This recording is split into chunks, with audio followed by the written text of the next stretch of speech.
இந்த நாளின் ஆராதனைக்கு வந்திருக்கும் உங்களை ஆண்டவராக இயேசு கிறிஸ்துவின் திருநாமத்தினாலும் இத்திருச்சபையின் சார்பாகவும் வாழ்த்துகின்றோம், வரவேற்கின்றோம். திருவிருந்து ஆராதனை முறையை பின்பற்றுவோம். பக்கம் 19. எல்லா இருதயங்களையும் எல்லா விருப்பங்களையும் எல்லா ரகசியங்களையும் அறிந்திருக்கின்ற சர்வ வல்லமையுள்ள கடவுளே, நாங்கள் தேவனிடத்தில் பரிபூர்ணமாய் அன்பு கூறுவோம். உமது பரிசுத்த நாமத்தை உத்தமமாய் மகிமைப்படுத்துவோம். உமது பரிசுத்த ஆவியின் ஏவுதலால் எங்கள் இருதயத்தின் சிந்தனைகளை சுத்தம் பண்ணியல்ல எங்கள் கர்த்தராகிய இயேசு கிறிஸ்துவின் மூலமாய் வேண்டிக் கொள்கின்றோம். உன்னதத்தில் இருக்கிற தேவனுக்கு மகிமையும் பூமியிலே சமாதானமும் மனிதர் மேல் பிரியும் உண்டாவதாக. கர்த்தராகிய பராபரனே, பரமராஜாவே, உம்மை துதிக்கிறோம், உம்மை புகழ்கிறோம், உம்மை கனவாகிறோம், உம்மை மகிமைப்படுத்துகிறோம். உமது சிறந்த மகிமை நிமித்தமாக ஸ்தோத்திரம் செலுத்துகிறோம். கர்த்தராகிய இயேசு கிறிஸ்துவே, கர்த்தராகிய பராபரனே, பிதாவின் சுதனே, உலகத்தின் பாவத்தை சுமந்திருக்கிற தேவாவிற்குள்ளே கேட்கிறோம். உலகத்தின் பாவத்தை சுமந்திருக்கிறவரே எங்கள் வெள்ளை ஏற்றுக்கொள்ளும். தேவனாகிய பிதாவின் வணக்கவாசல் வீட்டுக்கிறவரே எங்களை கேட்கிறோம். நீரே பரிசுத்தர், நீரே கர்த்தர், இயேசு கிறிஸ்துவே தேவனே உள்ளவரே, பரிசுத்த ஆவியோடு தேவனாகிய பிதாவின் மகிமையிலே உன்னதமானவராய் இருக்கிறீர். ஆமென். நியாயப்பிரமாணத்தையும் தீர்க்க தரிசனங்களையும் நமது ஆண்டவர் தொகுத்தருளியது.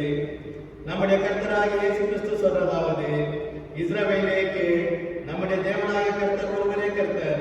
உன் தேவனாகிய கர்த்தரிடத்தில் உன் முழு முழு இருதயத்தோடு, உன் முழு ஆத்மாவோடு, உன் முழு மனத்தோடும், உன் முழு பலத்தோடும் அன்பு கூர்வாயாக என்பதே பிரதான கற்பனை.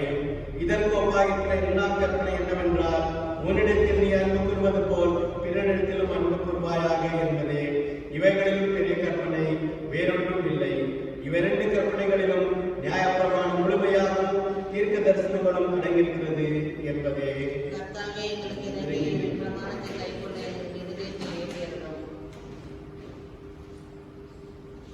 சகோதர சகோதரிகளே, நாம் இப்பொழுது கடவுளுடைய மகா பரிசுத்த வசனத்தை கேட்கவும் ஆண்டவருடைய சரீரத்தையும் இரத்தத்தையும் பெற்றுக்கொள்ள இங்கே கூடி வந்திருக்கிறோம்.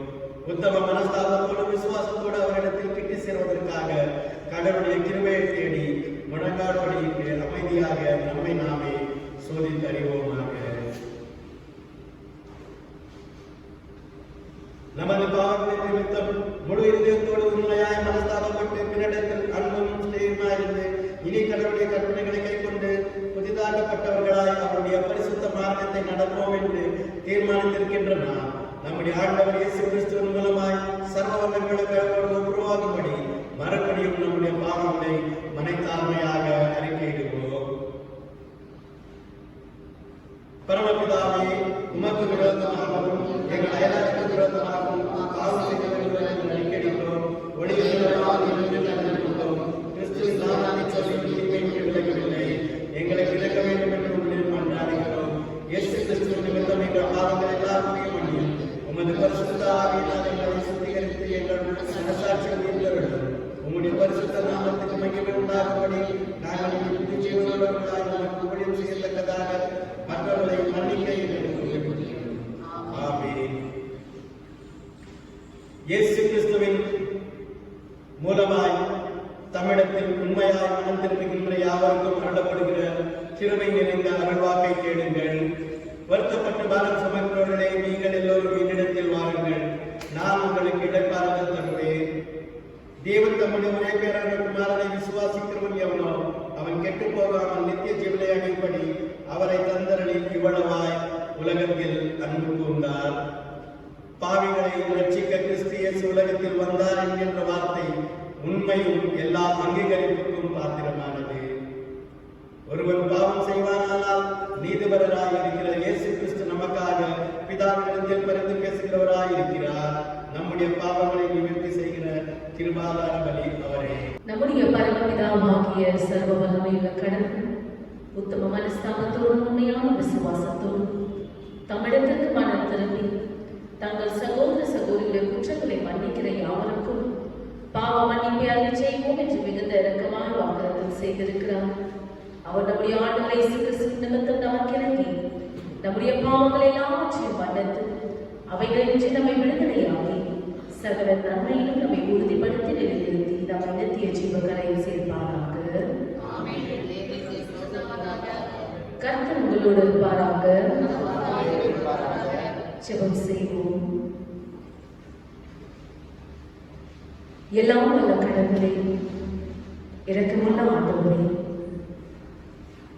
உமது அன்பை அறியவும் உம்மை வழிபடவும் உம்மையிலிருந்து எங்களுக்கு நன்மையை நாங்கள் பெற்றுக்கொள்ளவும் நீரே எங்களுக்கு உதவி செய்ய வேண்டும் என்று உம்மை நாம் நம்முடைய சமூகத்திற்கு வந்திருக்கிற உம் ஜனத்தை கர்த்தர் கண்ணோக்கி பார்க்க நான் செபிக்கின்றேன்.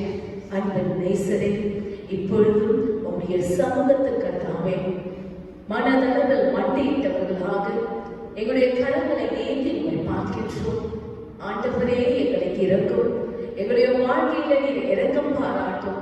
எங்களுடைய வாழ்வுடைய கருணை தேவை, உங்களுடைய சித்தம் எங்களுடைய வாழ்க்கையில நடக்கட்டும். எங்களால் முடிந்த அளவுக்கு எல்லாவற்றையும் நன்மையானதாக எங்களுடைய வாழ்வுக்கு செய்கின்றோம். ஆனால் பல தடைகள் இருக்கிறது.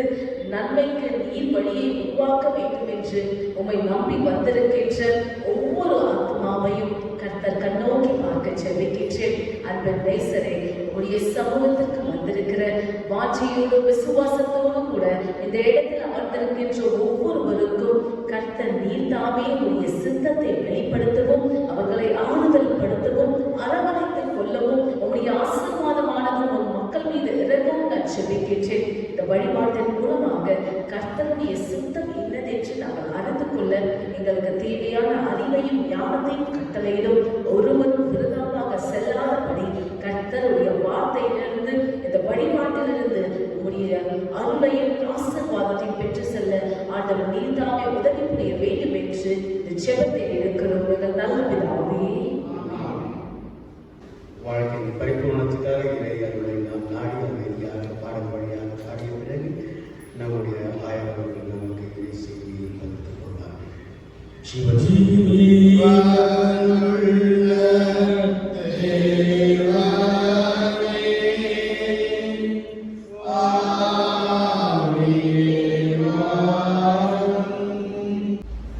ஜெபநிலையில் தொடர்ந்திருப்போம். அவருடைய வார்த்தைகளை தியானிக்கின்ற தருணத்தில் கர்த்தரை பேசுவோம். அதை நாங்கள் கேட்கும் பொழுது உங்களுடைய சித்தம் இன்னதென்று அறிந்து அதற்கேற்ப எங்களை மாற்றிக்கொள்ள நீ எங்களுக்கு உதவி புரிய நாங்கள் ஜெபிக்கின்றோம். எங்கள் அனைவருடைய இருதயத்தின் தியானத்தையும் கர்த்தரை அங்கீகரிக்க உங்களுடைய பாதத்தண்டையில நாங்கள் கொடுக்கிறோம். இயேசுவின் மூலம் ஜெபத்தை எடுக்கிறோம். நல்ல பிதாவே, ஆமென். உங்கள் அனைவரோடும் கடவுளுடைய கிருபையும் சமாதானமும் என்றும் நிலைத்திருக்க இறைவனை வேண்டிக் கொள்கின்றேன். தென்னிந்திய திருச்சபைப்படி இன்றைய நாளிலும் நமக்கு தியானிக்கும்படியாக கொடுக்கப்பட்டிருக்கும் தலைப்பு Persons with Disability, Sanctity of Life. Persons with Disability, Sanctity of Life. மாற்றுத்திறனுடையோர் வாழ்வின் புனிதம். மாற்றுத்திறனுடையோர் வாழ்வின் புனிதம். மாற்றுத்திறன் இந்த வார்த்தை அனுதின வாழ்க்கையில நம்ம பயன்படுத்துற ஒரு வார்த்தை கிடையாது. பேசுவீங்களா இந்த வார்த்தையை என்னைக்காவது உங்களுடைய அனுதின வாழ்க்கையில? மாற்றுத்திறன் இல்லை. இதுக்கு பதிலாக வேற வார்த்தைகள்லாம் நம்ம பேசுவோம். அந்த வார்த்தை என்னன்னு உங்களால யூகிக்க முடியுமா? யாருக்குன்னா ஊனமுற்றவர். அங்க நொண்டி போறான் பாரு, கண்ணு தெரியாதவங்க பாரு, செவிட இருக்க பாரு, எவ்வளவு நேரம் கத்துனாலும் கேட்கலாம் பாரு, செவிட நிக்கிறான் பாருங்க. அப்புறமா வேற மாதிரி ஒன்றரை கண்ணு நிக்கிது பாருங்க.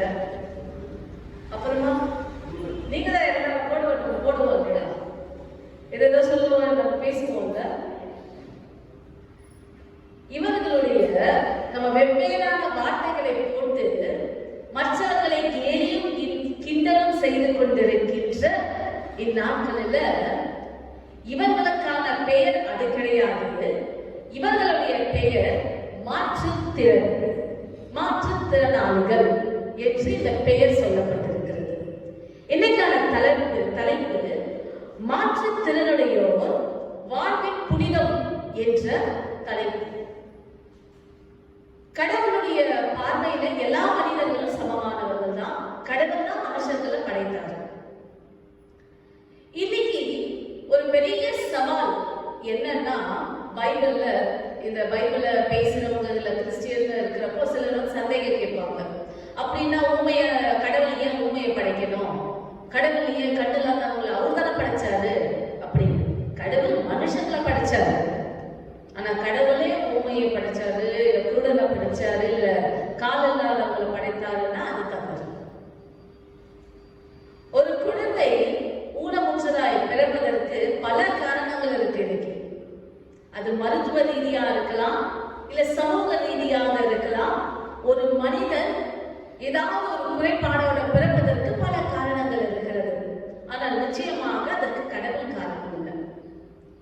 அனுதின வாழ்க்கையில இன்னைக்கு நம்மளுடைய காரணங்கள் என்னன்னா, இந்த மருத்துவ சமூகத்தெல்லாம் தாண்டி நமக்கு ஒரு காரணம் இருக்கும்.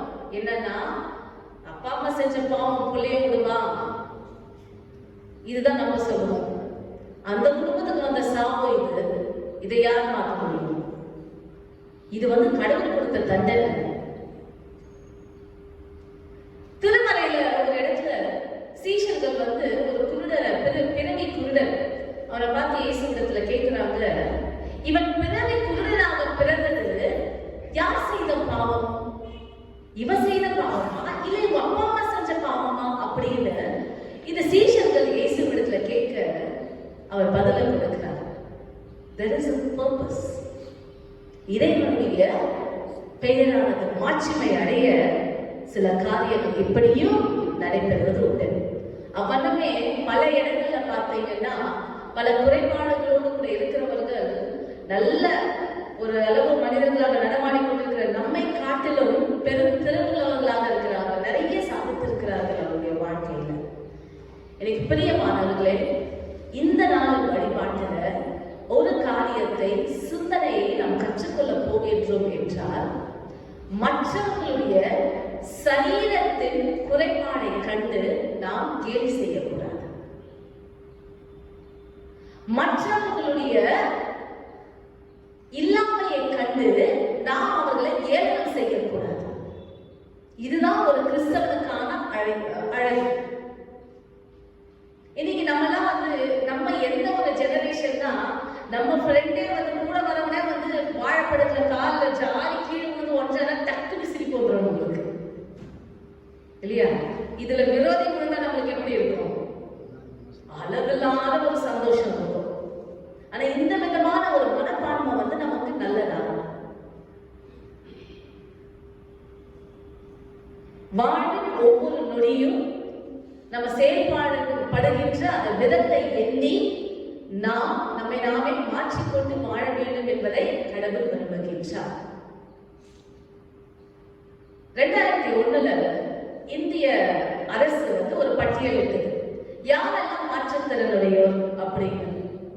பார்க்க முடியாதவங்க, கேட்க முடியாதவங்க, ஒரு இடத்துல இருந்து இன்னொரு இடத்துக்கு போக முடியாதவங்க, மனசளவுல பாதிக்கப்பட்டவங்க, கல்வியை படிக்க முடியாது, மூளை வளர்ச்சி கொஞ்சம் கம்மியா இருக்கும், இவங்கெல்லாம் யாரு? மாற்றுத்திறனாளிகள் அப்படின்னு இவங்க ஒரு பட்டியலை வெளியிட்டாங்க.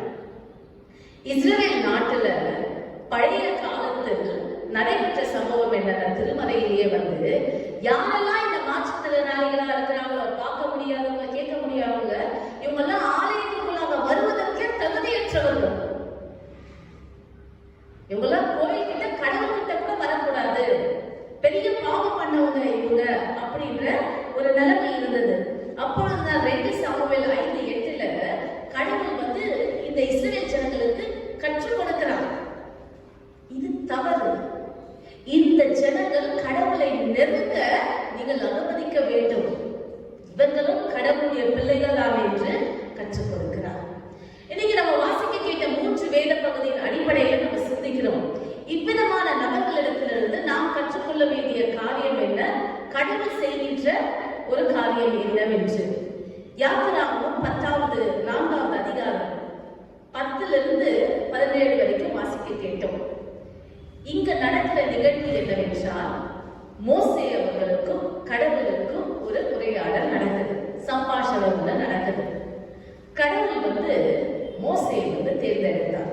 இந்த தேசத்துக்குள்ள போக இங்க இருக்கிற ஜனங்களை மீட்டெடுக்கணும். அவர்களுடைய கூக்குரலை நான் கேட்டேன்.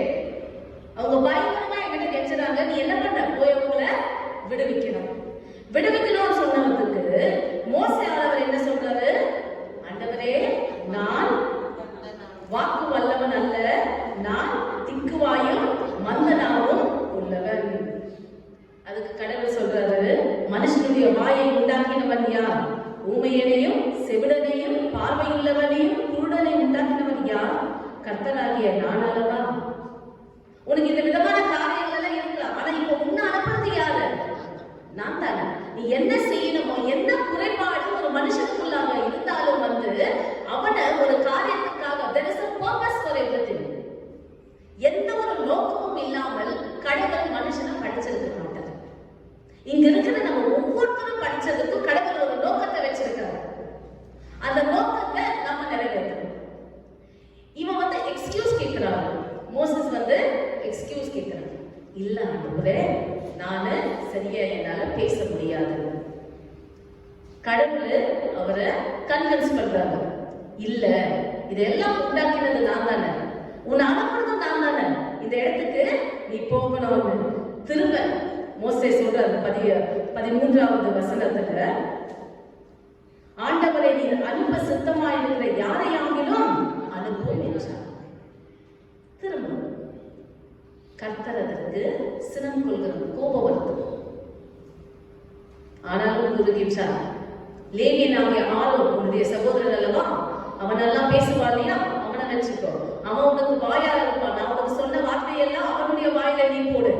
ஆனாலும் நீ தலைவனாய் தான் இருப்பான். நான் உன்னை அனுப்புகிறேன் என்று சொல்லி மோசேயின் இடத்துல ஒரு கோலையும் கொடுக்கின்றான். அந்த கோல் எதற்காக? ஒருவேளை நீ நினைச்சீனா, ஒருவேளை இது பைபிள்ல இருக்கு, ஒருவேளை இவர் சொல்ற காரியம், ஒருவேளை நீ நினைச்சீனா உன்னால வார்த்தை சீக்கிரமா வரலன்னு நீ நினைச்சீனா, அப்ப என்ன வேலை செய்யணும்? உன் கை வேலை செய்யணும். When your words are not working, your action should work. அந்த கோலை எடுத்து போடு. அப்ப என்ன ஆகுது? அந்த கோல் பாம்பா மாறுது. கடவுள் இவ்விதமாகத்தான் ஒரு மனிதன் தன்னுடைய ஆற்றலை வெளிப்படுத்த வேண்டும் என்று விரும்புகின்றார். Person with disability is called as person with other ability. உன்னுடைய நாக்கு வேலை செய்யலையா, உன் வாய் வேலை செய்ய, அந்த டைம்ல வேற உன்னுடைய கரம் வேலை செய்யும், உன்னுடைய காதல் வேலை செய்யட்டும். Not necessarily all the time your words have to come first. கர்த்தர் ஒரு மனிதனை தேர்ந்தெடுத்திருக்கிறார் என்றால் சகல நோக்கத்தையும் அவனுக்கு முன்பாக வைத்திருப்பார். அவன் அதை பிரயோஜனப்படுத்திக் கொள்ள வேண்டும். ஆண்டவரே, இந்த குறைபாடு எனக்கு இருக்கிறது என்று ஒருவரும் முடங்கி போகக்கூடாது என்பதைதான் கடவுள் விரும்புகின்றார். God will help you in your disability. இன்னைக்கு என்னால எதெல்லாம் முடியாதுன்னு நம்ம நினைக்கிறோமோ அதுல கர்த்தர் நமக்கு உதவியை செய்வார். மோசேக்கு உதவியை செய்தது போல நாம் வாசிக்க கேட்ட 2ஆம் வேத பகுதி 2 கொரிந்தியர் 12வது அதிகாரம் 1 - 10 வரைக்கும். என்னிடத்துல ஆற்றல் இல்லை, ஆற்றல் இல்லாதவன் நான் பலவீனன் என்று இருக்கின்ற பவுலானவர் வருகின்றார். ஒருவேளை பவுலை பற்றி உங்களுக்கு என்ன தெரியும் எனக்கு தெரியாது. ஒரு சிறந்த மிஷனரி பவுல். அவரும் மாற்றுத்திறனாளி தான். பவுல் எந்த விதத்துல ஒரு மாற்றுத்திறனாளி உங்களுக்கு தெரியுமா? பவுலை பத்தி நிறைய பிரசங்கம் கேட்டிருக்கீங்க இல்லையா? பவுல் எப்படிப்பட்ட ஒரு மனுஷன் தெரியுமா? ஞாபகம் வச்சுக்கணும். நீங்க எவ்வளவு வாட்டி பிரசங்கத்துல பவுல்னு கேட்டிருப்பீங்க. அவர் எப்பேற்பட்டவர்? நல்லா படிச்சவர், பணக்கார குடும்பம். அதுக்கப்புறம் முதல்ல பவுல் சவுலா இருக்கும்போது ரொம்ப திமிரு பிடிச்சவர், கிறிஸ்தவர்கள் எல்லாம் துன்புறுத்தியவர், நியாய சட்டங்கள்ல என்னென்ன தெரிஞ்சவர், கமாலியல் அப்படிங்கிற சிறந்த ஒரு குருவின் பாதத்தில் அண்டையில அமர்ந்து எல்லாத்தையும் கற்றவர். அப்படிப்பட்ட Paul is a champion missionary. மிஷனரிக்கெல்லாம் ஒரு சிறந்தவராக விளங்கினவர் பவுலானவர். கடவுளை அறிந்த பிறகு அவருடைய ஹைட் 4 அடி. எவ்வளவு அவருடைய கால்கள் வந்து பெண்ட் லெக்ஸ், வளைஞ்ச கால்கள். ஷார்ப்பான கண்ணெல்லாம் இல்ல, கண்ணெல்லாம் கொஞ்சம் மங்களா தான் இருக்கும். பேசுற திறன் கூட அதிகமா கிடையாது. ஆனா இவரு கடவுளுக்காக சிறந்த ஒரு மனிதனாக இருக்கிறார். இப்படி இருக்கிற ஒரு மனிதனை தான் கடவுள் பிரயோஜனப்படுத்தினார் என்று நாம் பார்க்கின்றோம். பிரியமானவர்களே, பவுலுடைய வாழ்க்கையில ஒரு துன்பம் வருகின்றது. இவர் கூறுகின்றது, என்னுடைய வாழ்க்கையிலும் ஒரு முள் கொடுக்கப்பட்டிருக்கிறது. என்னை நான் உயர்த்தாத படிக்கு அது என்னை குட்டும் சாத்தானுடைய தூதனாய் இருக்கிறது. இது என்னை விட்டு நீங்க வேண்டும் என்று நான் 3 தரம் கர்த்தரிடத்துல வேண்டிக் கொண்டேன். 2 கொரிந்தியர் 12வது அதிகாரம் 9வது 8வது வசனத்துல இது போடப்பட்டிருக்கு. 7-8ல கடவுளுக்கு வேண்டுகிறார் பவுலானவர். இவருடைய வாழ்க்கையிலும் உள்ள இருக்கு. நான் உங்களுக்கு சொன்னல, இத்தனை பலவீனங்கள் இவருடைய வாழ்க்கையிலும் இருக்கு. அந்த முள்ளானது என்னவென்று நமக்கு சரியாக தெரியவில்லை. ஆனா இப்ப ஏதோ ஒரு தீராத ஒரு முள்ளு வந்து அவரை குத்திட்டு இருக்கு. இவர் 3 தடவை வேண்டினார், ஆனாலும் ஒண்ணும் நடக்கல. அதனால 9வது வசனத்துல என்ன இருக்கு? கடவுள் சொல்றது, அதற்கு அவர், என் கிருபை உனக்கு போதும், பலவீனத்திலே என் பலன் பூரணமாய் விளங்கும் என்றார். ஆகையால் கிறிஸ்துவின் வல்லமை என் மேல் தங்கும்படி என் பலவீனங்களை குறித்து நான் மிகவும் சந்தோஷமாய் மேன்மை பாராட்டுவேன். என்னுடைய பலவீனத்தில் என்னுடைய பலன் உன்னை தாங்கும். இவர் வேண்டுதல் செய்கிறாரு, சிறந்த ஒரு மிஷனரி. ஆனால் அந்த வேண்டுதலுக்கான பதில் என்ன? என்னுடைய பலவீனத்தில் என்னுடைய பலன் பூரணமாய் விளங்கும். கடவுளுடைய ஆற்றல். Sometimes God wants to test you. எதையெல்லாம் கடவுள் வந்து உங்க இடத்துல பரீட்சிக்க விரும்புகிறார் தெரியுங்களா? நீ இப்ப என்னவா இருக்கிறியோ அதையே உங்ககிட்ட கடவுள் பரீட்சிக்கணும் அப்படின்னு நினைக்கிறாரு. உங்க விசுவாசத்தை பரீட்சிக்கணும்னு நினைக்கிறாரு, உன்னுடைய வாலிபத்தை பரீட்சிக்கணும்னு நினைக்கிறாரு, உன்னுடைய இப்ப உங்ககிட்ட எது பெருசா இருக்கோ அதை நீ எதுல மேன்மை பாராட்டியோ அதை பரீட்சிக்கணும்னு நினைக்கிறாரு. நீ யார் மீது அன்பா இருக்கிறியோ அதை பரீட்சிக்கணும்னு நினைக்கிறாரு. அந்த பரீட்சையை தாண்டி நீ வெளியில வரணும். அதுல நீ முழுகிட்டனா உன்னுடைய வாழ்க்கையில you are disabled. இங்க பவுலானவர் வந்து கடவுள் எனக்கு பலனை கொடுக்கல அப்படின்றதுக்காக அவருடைய மிஷனரி பணியை நிறுத்தல. மாறாக கடவுளுடைய பலனை தாங்கும், அவருடைய ஆற்றல் எனக்கு போதும், பலவீனத்திலேயே சந்தோஷப்படுறாரு. அரிசியை வந்து நான் இப்ப பரீட்சிக்கணும். அரிசியை நான் பரீட்சை செய்தாதான் எனக்கு சாதம் வரும். நான் எப்படி பரீட்சை செய்வேன்? ஸ்டவ்ல பத்த வைப்பேன், அது மேல பாத்திரத்தை வைப்பேன், தண்ணியை கொதிக்க வைப்பேன், அதுல அரிசியை போடுவேன். அரிசி எடுத்து எப்படி வெந்துச்சாலும் என்ன பண்ணுவேன்? எடுத்து பறிச்சு பார்ப்பேன். அதை நசுக்குவேன் நான், இல்லையா? எவ்வளவு வெடிப்பு வரும் அதுல. அதை வெந்தாதான் நான் சாப்பிடுவேன். அரிசி பறிச்சுக்கப்படலைன்னா அதை நான் உண்ண முடியுமா? எந்த ஒரு பொருட்களா இருந்தாலும் மனிதனா இருந்தாலும் நீ பரீட்சிக்கப்படவில்லை என்றால் உன்னுடைய வாழ்க்கையில அதற்கான பலனை வந்து உன்னால எடுத்துக்கொள்ள முடியாது. இந்த இடத்துல பவுலானவர் வந்து பரீட்சிக்கப்படுகிறார். இன்னைக்கு என்னுடைய வாழ்க்கையிலும் உங்களுடைய வாழ்க்கையிலும் ஏதோ ஒரு காரணத்தினால நீ பரீட்சிக்கப்படுகிறார். And you have to think, அந்த ஒரு நொடியில நம்ம என்ன யோசிக்கணும் தெரியுமா? நான் பரீட்சிக்கப்படுவது நன்மைக்காக தான். நான் இப்பொழுது ஒரு வாட்டி சரியா உடையல அப்படின்னா இன்னும் கொஞ்ச நேரம் நான் என்ன பண்ணுவேன்? பரீட்சிக்க வைப்பேன். இன்னும் கொஞ்ச நேரம் அதை சுண்டேற்றுவேன், இன்னும் கொஞ்ச நேரம் அதை கொதிக்கிட்டோம், உடையட்டும் அப்படின்னு. அரிசி தன்னுடைய பலனை அடைந்தாக வேண்டும். அதற்காக அதனுடைய வாழ்வில் நான் பரீட்சையை போட்டுக்கொண்டே இருப்பேன். அதே போல கடவுள் என்னுடைய வாழ்க்கையிலும் கூட, நம்ம ஒவ்வொருடைய வாழ்க்கையிலும் கூட சில தன்மைகள் முழுமை அடையணும் அப்படின்றதுக்காக பரீட்சிப்பாங்க.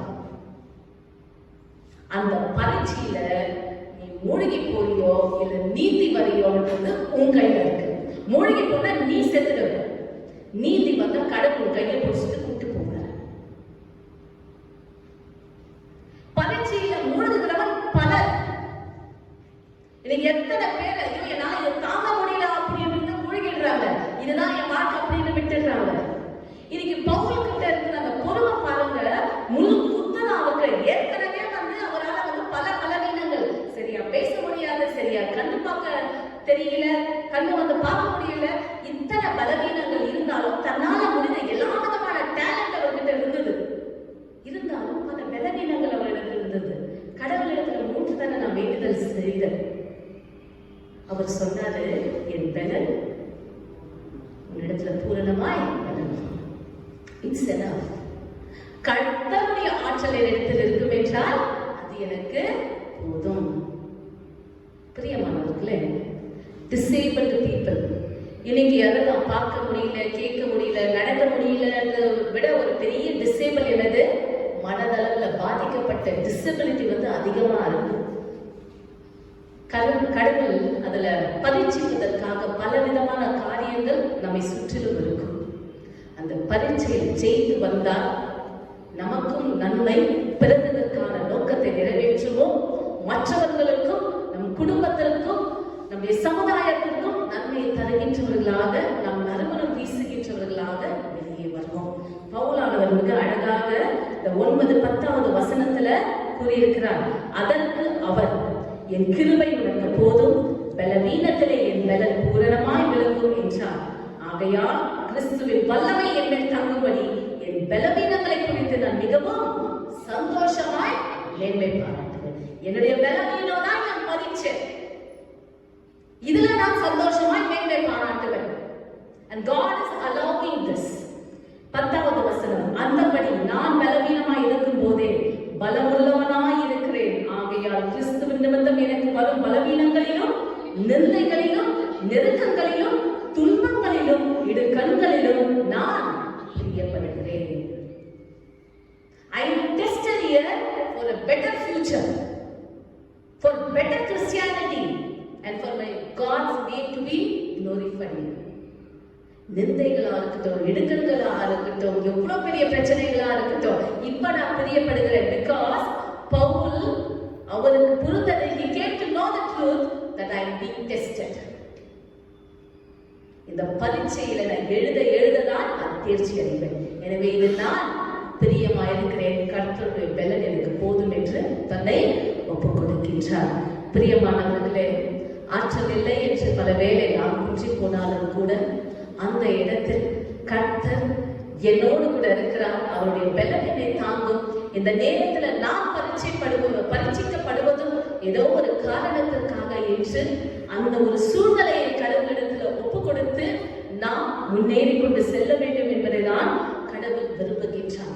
அதே சமயம் பவுலானவர் இன்னைக்கு அநேக we boast about outside appearance. பவுல இந்த கத்தோலிக்ல சின்னப்பர் அப்படின்னு சொல்லுவாங்க. ஏன்னா இவ்வளவுதான் இருப்பார், அதுக்குதான் ஒரு சின்னப்பர். இன்னைக்கு நம்ம பல விதத்துல நம்மளுடைய அவுட்டர் அப்பியரன்ஸ் போஸ்ட் பண்ணிக்கணும்னு நினைக்கிறோம். ரொம்ப ஃபேரா இருக்கிறது, இல்ல டாலா இருக்கிறது, இல்ல நல்ல ஆரோக்கியமா இருக்கிறது. Do not boast. உங்ககிட்ட எது இல்லையோ அதுல நீ இன்னும் அதிகமா பெருமை பாராட்டு. ஏன்னா அது உன்னிடத்தில் இருக்கிற குறைபாடு கடவுளுடைய பலன் இருக்கும். அதில் கர்த்தர் உன்னை பெருமைப்படுத்த வேண்டும் என்று ஒவ்வொரு நாளும் அந்த குறைபாட்டில் உன்னை பெருமைப்படுத்த நீ உன்னையே தகுதிப்படுத்திக்கணும். And that is what God is also doing. மூன்றாவதாக யோவான் 5:9 யோவான் 5:1-9 வசனங்கள் கேட்டோம். இந்த இடத்துல 38 வருஷமா ஒரு மனிதன் வியாதிப்பட்டு இருக்கிறான். பெத்தஸ்தா இந்த இடம், அந்த இடத்துல ஒரு குளம் இருக்கிறது. அவ்வப்போது தூதனானவன் அங்க தண்ணியை கலக்கி விடுவாங்க. முதல்ல யார் போய் இறங்குறாங்களோ அவங்க சுத்தமாயிடுவாங்க, குணமாயிடுவாங்க. ஒவ்வொரு முறையும் அது நடைபெறுகின்ற பொழுது இந்த மனிதனால் அங்க போக முடியாது. ஏன்னா பேர்பட்ட ஒரு பலவீனம். இயேசுவானவர் இதை பார்க்கின்றார். படுத்திருந்த அவனை 5வது அதிகாரம் 6வது வசனம், படுத்திருந்த அவனை இயேசு கண்டு அவன் வெகு காலமாய் வியாதியா இருக்கிறான் என்று அறிந்து அவனை நோக்கி சொஸ்தமாக வேண்டும் என்று விரும்புகிறாயா என்று கேட்டார். அதற்கு அந்த வியாதியஸ்தன், ஆண்டவரே, தண்ணீர் கலக்கப்படும் போது என்னை குளத்தில் கொண்டு போய் விடுகிறதற்கு ஒருவரும் இல்லை. நான் போகிறதுக்குள்ளே வேறொருவன் எனக்கு முந்தி இறக்கி விடுகிறான். அந்த ஆளுடைய பொறுப்பை பாருங்க. வியாதியஸ்தனா இருக்கிறவன் ஒவ்வொரு முறையும் நான் போகணும்னு நினைப்பேன், ஆனா எனக்கு முன்னாடி இன்னொருத்தர் போய் இறங்கிடுவாங்க. இயேசுவானவர் அவனை நோக்கி, எழுந்திரு, உன் படிக்கையை எடுத்துக்கொண்டு நடை என்றார். இதுதான் அந்த மனுஷனுடைய வாழ்வில் இருந்த பொறுமை. 38 வருஷம். அநேக சமயம் நம்முடைய வாழ்க்கையில பொறுமையை இழந்து நாம் இருக்கின்றோம். இந்த மாற்றுத்திறனாளி, இந்த மனிதன் தன்னுடைய வாழ்க்கையில பொறுமையை காட்டினார். பவுலானவர் தன்னுடைய வாழ்க்கையில தன்னுடைய பலவீனத்துல பொறுமையை காட்டினார். மோசேயானவர் அவசரப்பட்ட போதும் கடவுள் அவனுக்கு, நீ பொறுமையோடு கூட செயல்படு, இப்பொழுது இன்னொருவனை நீ அழைத்து செல் என்று அவனுக்கு பொறுமையாய் நீ இருக்க வேண்டும் என்பதை கற்றுக் கொடுத்தார். உன்னிடத்தில் என்ன குறைபாடு இருந்தாலும் கடவுள் அதில் உன்னை ஆற்றல் படுத்துவார் என்ற நம்பிக்கையோடு கூட நீ இரு. கடவுளுடைய வாழ்க்கையில நன்மை செய்வார் என்கின்ற விருப்பத்தோடு இரு. அதற்கு பொறுமை அவசியம். உடைய வாழ்க்கையில் இருக்கிற பரீட்சை ஒவ்வொன்றையும் நீ கடந்து செல்ல வேண்டும். இந்த மாற்றுத்திறனாளிகள் இவங்க என்னுடைய வாழ்க்கையில ஏற்பட்ட பலவீனங்கள் எல்லாம் மருத்துவம் அல்லது சமூக ரீதியான ஏற்பட்ட பலவீனங்கள். இன்னைக்கு இருக்கிற நடைமுறையில மாற்றுத்திறனாளிகள் மருத்துவ ரீதியாக ஏற்படுவதை விட இன்னும் அதிகமா இந்நாட்களில அதிகமாக ஒரு பெருகிக் கொண்டிருக்கிறார்கள். The numbers are increasing with the disabled people. அது ஏன்னு கேட்டா அவர்களுடைய உணவு பழக்கங்கள், அவங்களுடைய வாழ்க்கையில இருக்கிற ஒரு பழக்கம் இல்லையா? இன்னைக்கு பழைய காலத்து ஆளுங்க 80 வயசு 70 வயசுனா கூட ஆக்டிவா இருக்கிறாங்க இல்லையா? இப்ப 50 வயசு 60 வயசுனா கூட பேரலைஸ் ஆயிடுது. கண்ணு சீக்கிரமா தெரியாம போகுது, சீக்கிரமா நரம்பெல்லாம் தள்ளாடுது, சீக்கிரமா கை காலெல்லாம் உதறல் எடுத்துடுது. இது எதுக்காக? தானா ஏற்பட்ட மாற்றுத்திறன் வேற, நாம உருவாக்கிற மாற்றுத்திறன் வேற. புரியுதா? பண்ணி பார்த்திருப்பீங்க நீங்க. இப்பெல்லாம் பார்க்கவே முடியறதில்ல. நானும் தேடி தேடி பார்க்கிற பசங்களுக்கு காமிக்கலான்னு கிடைக்கவே மாட்டேங்குது. அது வேற விஷயம். தேடி பார்க்கலாம். பண்ணி பார்த்திருப்பீங்க, நான் நிறைய பார்த்திருக்கேன். எங்கேயாச்சும் சேர் இருந்துச்சுன்னா, பண்ணி அதுல விழுந்துச்சுன்னா உடனே என்ன பண்ண சொல்லுங்க? அப்படியே மல்லாக்கப்படுத்துக்கும். எவ்வளவு சேருக்கு அவ்வளோ ஒரு சந்தோஷம் பண்ணிக்கு. அதுவும் மேல அந்த வெயில் எவ்வளவு ஏனாலும் அது கவலை இல்லை. அதுக்கு சேரு உள்ள இருந்தாதான் அந்த பண்ணிக்கு ரொம்ப நல்லா இருக்கும். ரொம்ப நேரம் இப்படி அப்படின்னு இருக்கும். இதுவே ஒரு ஆட்டுக்குட்டி அந்த பக்கம் போதுன்னு வச்சுங்க, தவறி அந்த சேத்துல விழுந்துருச்சுன்னா உடனே ஆடு என்ன செய்ய சொல்லுங்க? ஐயோ, மேல எப்ப ஏறி போகணும் அப்படின்னு ஏறதான் ட்ரை பண்ணணும். இன்னைக்கு இந்த மாற்றுத்திறன் என்பது நமக்கு உருவாகுது. சில சமயம் ஒரு பேக்கெட் சிகரெட் அடிச்சா இன்னும் 2 பேக்கெட் அடிக்கிறாங்க. எப்போ சேர்ல இருக்கிறப்போ உங்களுக்கு சொல்ல, பண்ணிக்கு சொன்னேன். 10,000 ரூபாய் சீட்டு விளையாடுறப்போ அடுத்து என்ன பண்ணுவோம்? இன்னும் கொஞ்ச நேரம் இன்னும் 20,000க்கு சேரு. எந்தெந்த கெட்ட பழக்கமோ அதெல்லாம் இன்னும் அதிகமா பண்ணிக்கலாம். ஏன்னா அந்த சேரு தான் நல்லா இருக்கும். உருண்டு பெரட்டு அப்படியே திரும்பி எவ்வளவுக்கு எவ்வளவு வரணும் அவ்வளவுக்கு என்னையே நான் அசிங்கப்படுத்திக்கிட்டு, ஏன்னா இதுதான் இந்த பண்ணியோட குணம் இல்லையா? சேரில விழுந்து எல்லாருக்கும் நடக்கிற ஒரு விஷயம் தான். யார் வேணாலும் விழுவோம். நானும் விழுவேன், நீங்களும் விழுவீங்க, எவ்வளவு நல்லவங்களும் விழுவோம். ஆனா விழுந்துட்ட பிறகு அங்கிருந்து நான் வெளியில வர ஆட்டுக்குட்டியா இருக்கிறேன்னா, இல்ல படுத்து பரல்ற பணியாவே இருந்து என் வாழ்க்கையில மாற்றத்திறனை நானே வாங்கிக்க போறேனா அப்படின்றத யாரை டிசைட் பண்ணோம்? நான் தான் முடிவெடுக்கணும். நம்முடைய சமூகத்தில் பல விதத்தில் உணவுகளில் இல்ல வாழ கலாச்சாரத்துல நடந்துக்கிற விதத்துல எல்லாமே கெடுதலை தான் திணிக்கிறாங்க. உங்களுடைய உடல் ஆரோக்கியம், உங்களுடைய மன வலிமையை நீங்க தான் வளர்த்துக் கொள்ள வேண்டும். சேத்துல விழுந்தா பரவாயில்ல, ஆனா எழுந்து வந்துடணும். அதுக்குதான் நம்ம கிறிஸ்தவங்களா இருக்கோம். அதுக்குதான் கிறிஸ்து நமக்கு முன்மாதிரியா இருக்கிறாங்க. எழுந்து வந்தா நம்ம கிளீன் பண்ணி கூட அரவணைச்சுக்க கடவுள் இருக்கிறாரு. அந்த இயேசுவானவர்கிட்ட அந்த ஒரு உருவத்தை பார்க்கறப்பெல்லாம் எனக்கு அவ்வளவு ஆசையா இருக்கும். இயேசுவானவர் எடுத்து வைத்துக் கொண்டிருக்கிற அந்த ஆட்டுக்குட்டி நான் தான் போல இருக்கு இல்லையா?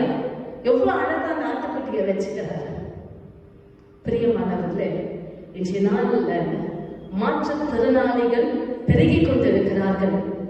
அது மருத்துவ ரீதியாக ஏற்பட்டால் அதுல கடவுளுடைய நாமம் மகிமைப்படும் அளவுக்கு அவர் ஆற்றலை கொடுத்து பலப்படுத்துவார்.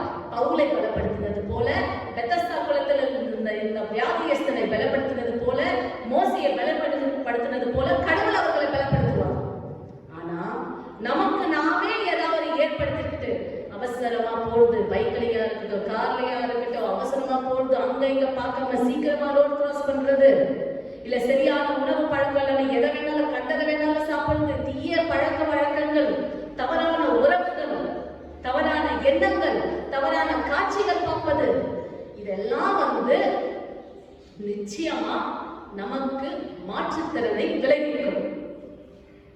எனவே வருகின்ற நாட்களில் ஆரோக்கியத்தோடு கூட வாழ்வதற்காக நன்மையான பழக்கத்தையும் நன்மையான உறவுகளையும் வாழ்க்கையில வைத்துக் கொள்வது மிக அவசியம். கர்த்தர் நல்லதொரு வாழ்க்கையை நமக்கு கொடுத்திருக்கிறார்.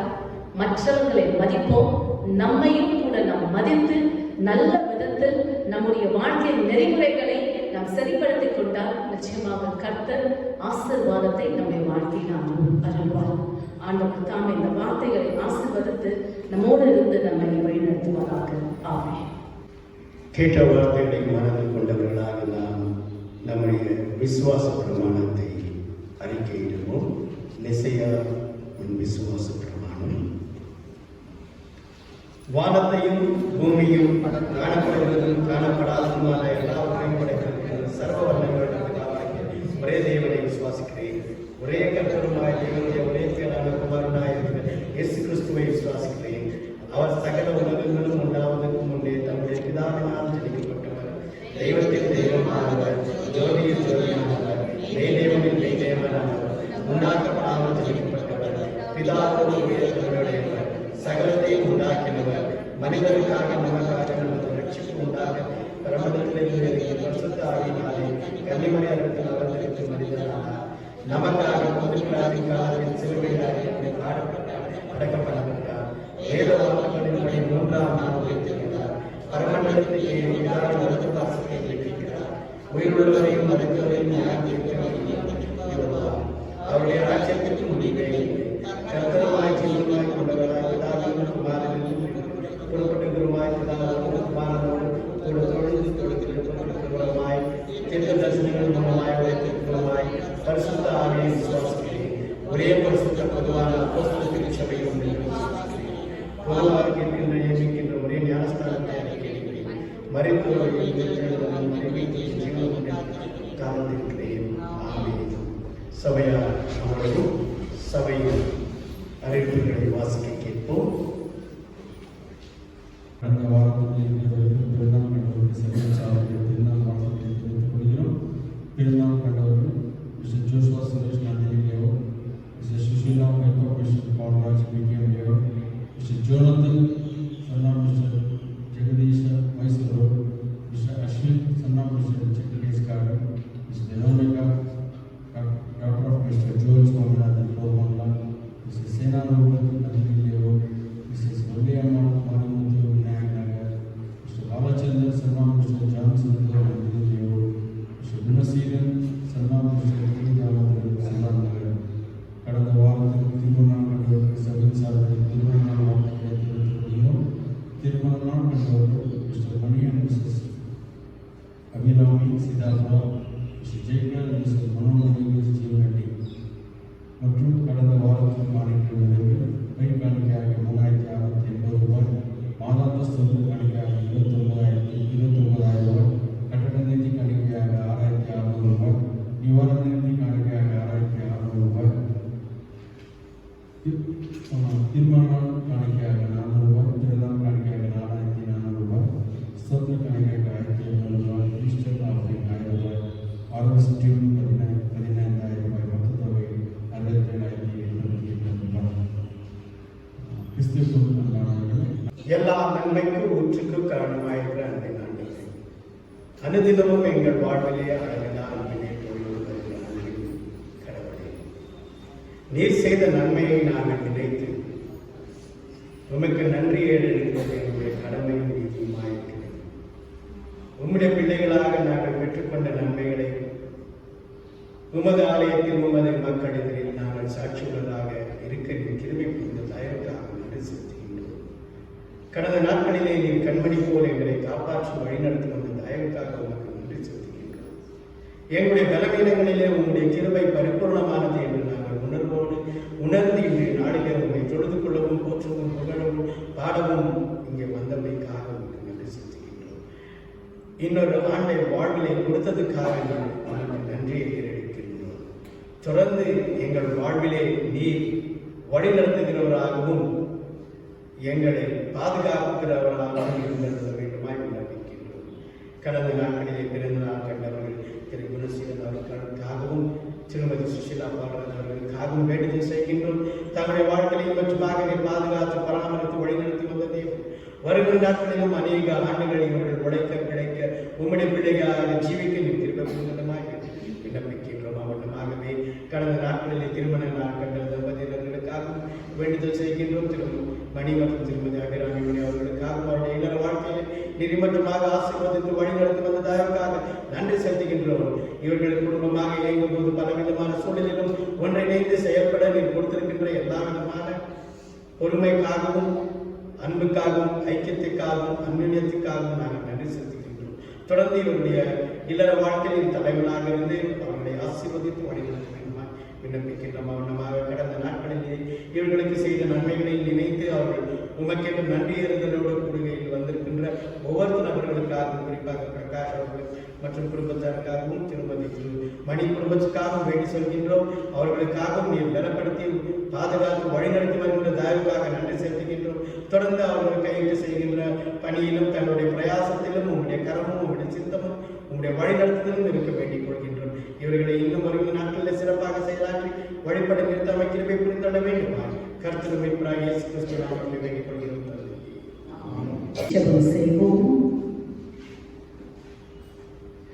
அன்பின் ஆண்டவரே, நேசிக்கின்ற கர்த்தரே, இரக்கமுள்ள ஆண்டவராக எங்களுடைய வாழ்வில் நீர் பாராட்டின எல்லாவித நன்மைக்காக உங்களை துதிக்கிறோம் போற்றுகிறோம் ராஜா. இந்த நாளிலும் கூட எங்களையே உடைய பாத தண்டையில அர்ப்பணிக்கின்றோம். இம்மட்டுமாக நீர் செய்த எல்லா விதமான நன்மைக்காக உமக்கு நன்றி. நாங்கள் எவ்வளவு தவறை செய்தாலும் தவறான பாதையில் இடறி விழுந்தாலும் எங்களுக்கு ஒவ்வொரு நாளையும் நீர் ஆசீர்வாதமாக கொடுத்து வருகிறேன். உம்மை தேடும் போதெல்லாம் கண்டடைகிற பாக்கியத்தை எங்களுக்கு கொடுத்து வருகிறேன். உமக்கு கூடாத ஒரு நன்றி ராஜா. இந்த நேரத்தில் கர்த்தர் நீர் எங்களுக்கு கொடுத்திருக்கிற நல்ல சுகத்திற்காக, பலனுக்காக, குடும்ப சூழலுக்காக, நண்பர்களுக்காக, உறவுகளுக்காக உம்மை ஸ்தோத்திரிக்கின்றோம். பலவிதமான இடர்பாடுகள் அதில் இருக்கிறது.